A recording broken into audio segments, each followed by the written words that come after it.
Welcome to this second talk of our Year of the Ox Valentines Intro Retreat, February 2021.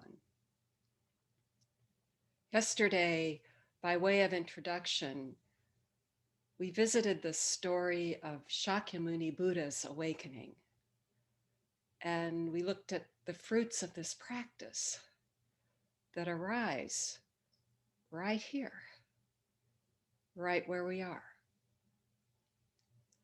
Today, I'd like to look at another origin story in Zen, the meeting between the master who brought what became Chan from India to China, Bodhidharma, and his disciple, Huike or Eka, who became the second Chinese ancestor in the remarkable lineage of this Dharma, this Zen teaching. Bodhidharma is a larger than life, perhaps semi-legendary figure in Zen. His teaching is so alive, so powerful and intimate. Historical veracity is not an issue. It is said that Bodhidharma made the arduous, actually perilous journey from India to China in the year 520, when he was 120 years old. I think actually it was a 3-year journey, so he would have embarked on it at age 117. Bodhidharma did this because his teacher, Hanyatara or Prajnatara, who possibly could have been a woman, Prajnatara told him, 60 years after I die, you must go to China.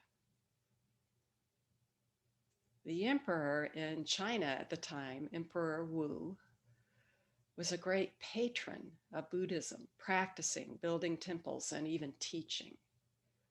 So it was a chance to seed the Dharma, the practice, this teaching in a new land. Spread the Dharma. The Dharma wants to be spread. In the tradition that followed this remarkable event, a common way of asking the fundamental question, who am I? What is this life? What is reality? This ultimate reality? That question ever since has taken the form of, why did Bodhidharma come from the West? Or sometimes, why did the patriarch come from the West?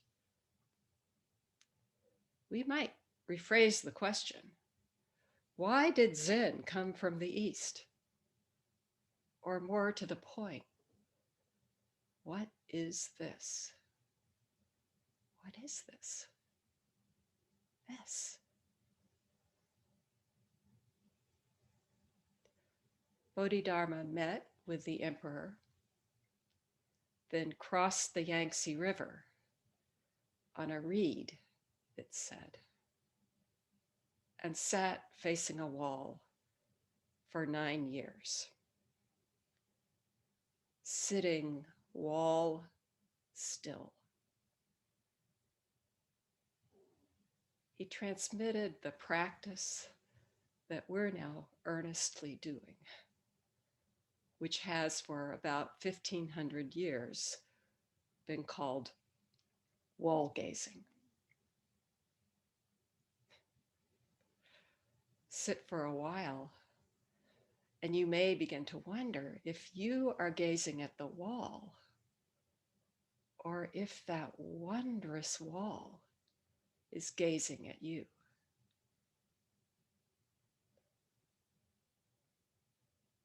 One of the foundational teachings attributed to Bodhidharma is the 4 marks of Zen. A special transmission outside of scriptures, not relying on words or letters, transmitted directly from teacher to disciple, seeing into one's true nature and becoming Buddha, that is, becoming awake, becoming what you truly are.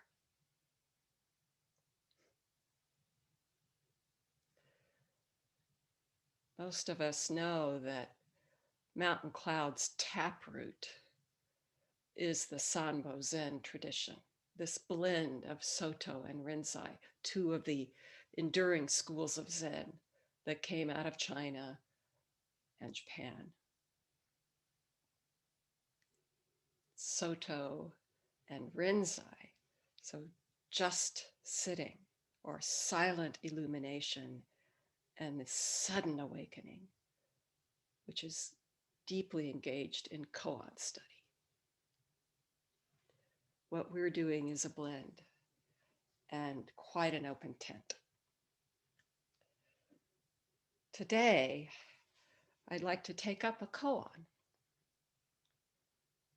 that presents the encounter between Bodhidharma and the first Chinese disciple as a pointer, this pointer to what this sitting is and to the reality we may discover in doing it. Your native ground.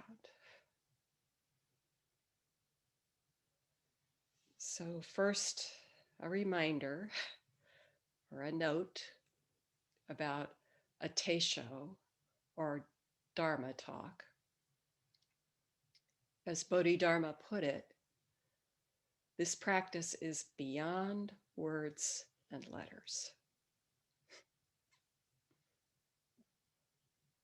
We often hear words are the menu. We're here to taste the feast. So no need to listen with your discursive mind. No need to remember, and no worries if you don't understand. If something strikes you, let that resound. So here is the koan. It's case 41 in the collection called the Mumonkan, or Gateless Gate. The koan is entitled Bodhidharma Puts the Mind to Rest. Here's the case. Bodhidharma sat facing the wall. The second patriarch, standing in the snow, cut off his arm and said, "Your disciple's mind is not yet at peace. I beg you, Master, give it rest." Bodhidharma said, "Bring your mind to me, and I will put it to rest." The patriarch said, "I have searched for the mind, but have never been able to find it." Bodhidharma said, "I have finished putting it to rest for you."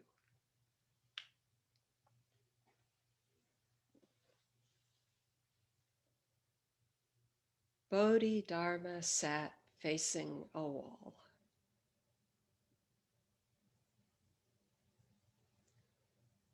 We could spend the rest of our lives practicing with that line.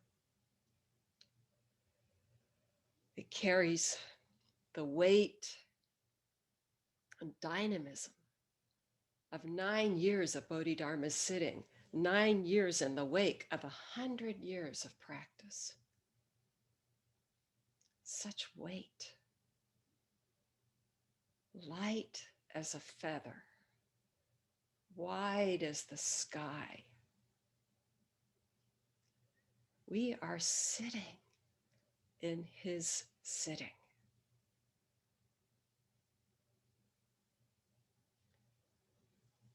So word reaches a young man, unnamed in the koan, but we know the second patriarch.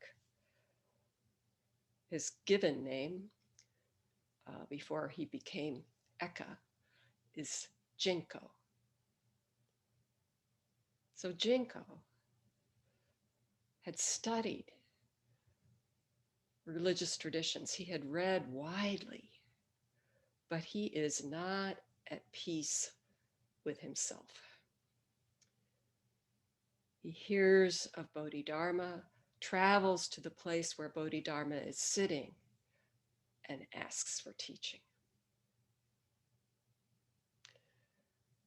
It's a small temple, Shaolin temple, high in the mountains.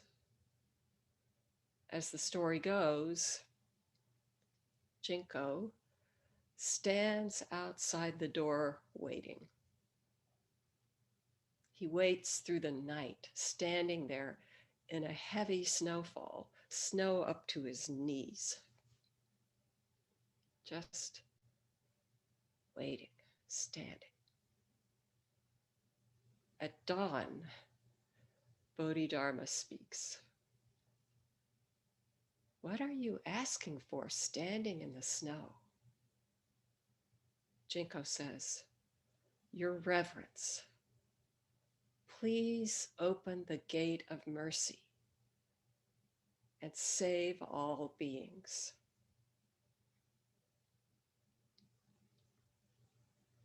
As far as I know, this is the only instance in the koans when a student seeking guidance, desperately seeking peace of mind, so clearly expresses the Bodhisattva way. Have mercy on all beings and teach me. My awakening cannot be apart from the awakening of all. Bodhidharma pushes this student. Are you really up to it? Are you prepared to surrender everything, to lay down all conditions? Actually, it's more forceful, matching the student. The record has Bodhidharma saying, the highest subtle way of Buddha cannot be attained without an immeasurably long training and almost unbearable effort. It can never be achieved by puny virtue, shallow wisdom, faint inspiration, or self-conceit. Bodhidharma turns back to the wall.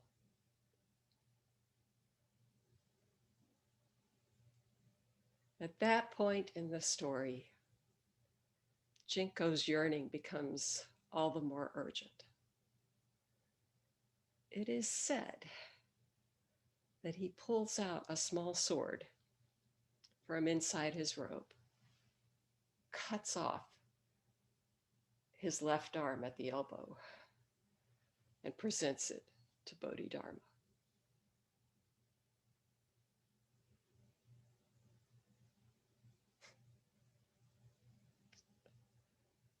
I suddenly flashed on the image of Ryoan Roshi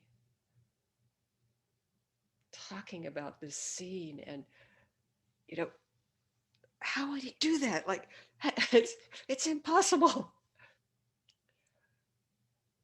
It's a desperate, even barbaric expression of determination. Whether or not it actually happened isn't the issue. Karen Mizane Miller comments on this extraordinarily desperate mangling. that it points directly to the savagery of human suffering.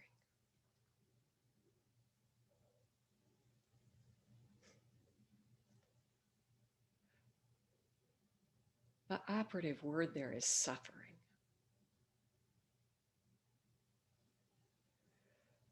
A common instruction when working with a koan is to become one with it.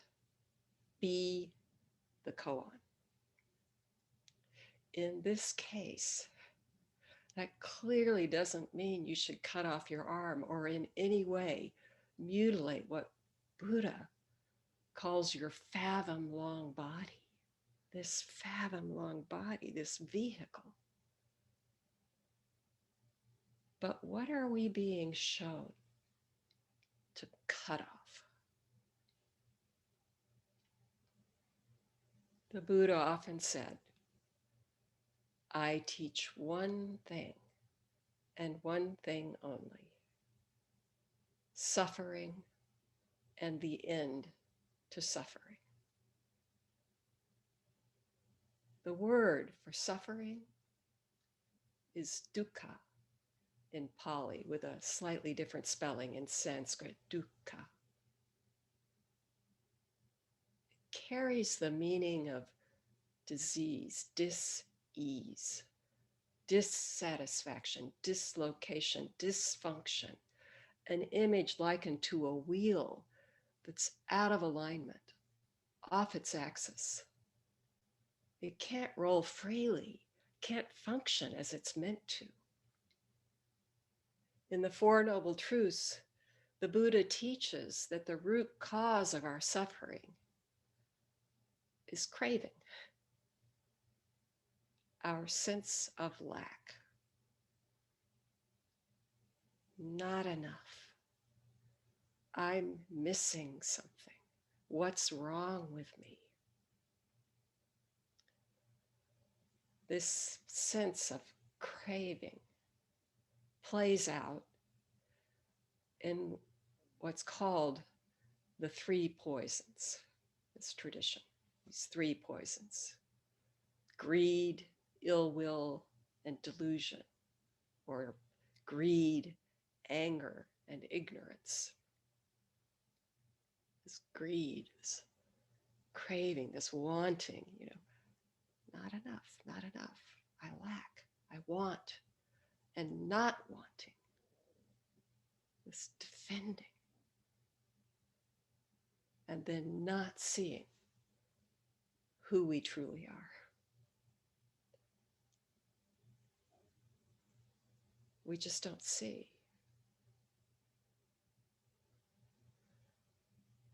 The I, that I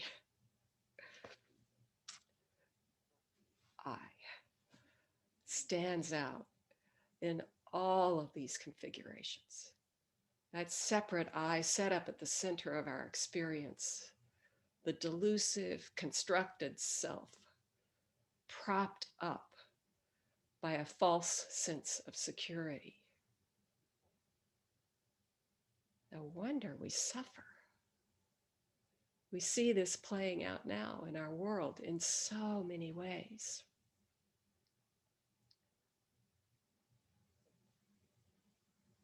I, me, mine. But it doesn't hold up. That separate I needs defending. And what a defense we build, like a vast scaffolding, holding up the walls of who we think we are, cutting us off from the wellspring of peace, freedom. Talked about it yesterday, unconditional belonging and compassion, this true human heart. Your disciple's mind is not yet at peace. I beg you, Master, give it rest. Bodhidharma says, bring me your mind, and I will put it to rest. this is now addressed to us. My mind is restless. I'm not at peace with myself, not at ease with the world. How can I find true and thoroughgoing peace? Bring me your mind, and I'll put it to rest. Jinko has searched. That brought him here. Still, in this case, we have the sense that he goes and sits for a long time, sits and searches.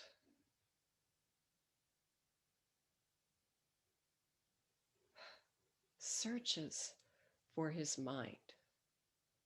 Maybe searches for the lack he suffers. Where is it? Finally, he comes back, empty-handed. I have searched for the mind, but have never been able to find it.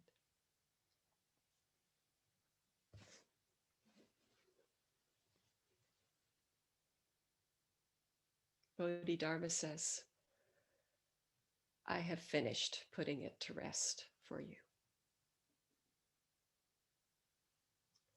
Something gets resolved here, deeply resolved. Does Jinka Eka come home to himself, his true self, empty, boundless? Does he realize that right there in the searching, he's soaking in the very thing he seeks? Does he awaken to the freedom and compassion of nothing lacking from the start? Nothing like a separate mind to find, nothing at all. Put to rest. Recently, a student said the word forgiven, and I heard it as for dash given, F-O-R-E, given, forgiven, forgiven, already given, already whole, complete, and coming up completely new, right here, right now.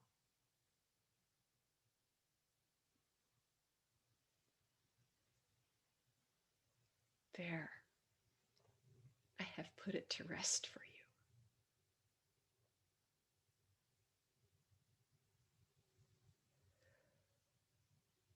Last night, a founding member of Mountain Cloud who loves beauty and has long provided flowers for the altar and other spaces at Mountain Cloud, sent a photo, virtual flowers for this retreat. Beautiful photo. It's an image of an earthen vase of roses with a framed quote hanging above and a small pillow at its base with the phrase, "Let it go," embroidered on it. I looked up the quote and read the longer passage. It's by Harada Tangen Roshi. And here's just a little bit about him, his life.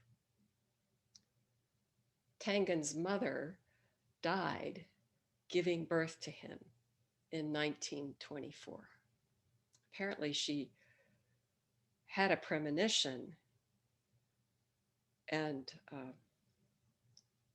chose this way to give birth to Tengen. In 1944, he volunteered for the Japanese Air Force as a kamikaze pilot, one suicide mission. And he completed 1 year of intensive training. On August 15th, 1945, Tengen prepared to make his flight, his one and only final flight.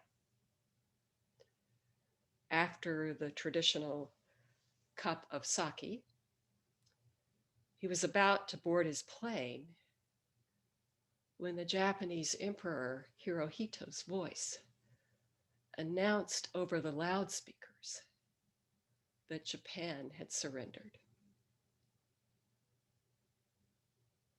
As this account goes, I looked up about Tengen.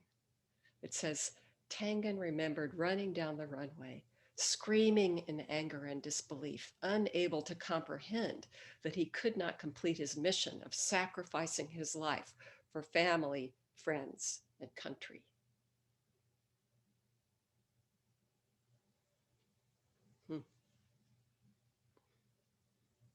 Somehow resonates with Eka. Following the war, Tengen was interned in a Russian prisoner of war camp. And through an unlikely turn of events, he survived. And upon his release, he devoted his life to Zen training and teaching. He died in 2018. Tengen Roshi is described as warm and compassionate, filled with gratitude, and deeply humble. So here is an excerpt from his writing. As I said, I feel it resonates with Eka, with this koan, and with the invitation to us from this practice. The invitation to you from your practice. So, here Tengen Roshi. What you think you are, who you think yourself to be, is so entirely mistaken. By grasping self, you obviously fail to see who you really are. You try to hold what cannot possibly be held, for where is there anything fixed? Change is swift. Because you try to hold on, you feel much anxiety. It's inevitable. In those circumstances, how could you know true satisfaction? Dissatisfied, you look restlessly over here, over there. Your base camp is I, me, mine. You grasp it, you seek to rely on it, but you are relying on a phantom. You grasp this phantom self and ceaselessly try to satisfy it. What links we go to in order to gratify the self. We get what we want for a time and then we lose it. Up, down, up, down. We try to rely on our clever thinking. How could there be any true peace of mind? How could you even begin to give to the great universe as you receive? Your compassion could only remain half-baked, locked as you are in I, me, mine. If you are doing your practice because you have determined to receive life as it is, to come home to life, then you will meet your true self. He goes on, and this is the quote above the flowers. Please take care of yourself, your shining Buddha self. Become forever more able to appreciate your Buddha self. That is not to say you become arrogant. There's no one to feel small, no one to be made small, no one to feel superior, no one toward whom you could feel superior. Who are you to feel vain and proud when your very source is all being? You are supported, you are nurtured, you are guarded by all being. Thanks to all being, together, one is the universe. This breath is breathed so close, always one, always together. Please never forsake the limitless treasure, which is you yourself. Be in touch. Simply do not look away. Grasp nothing, hold nothing. There is just now, here, fresh, new, alive. Just do your practice with good grace.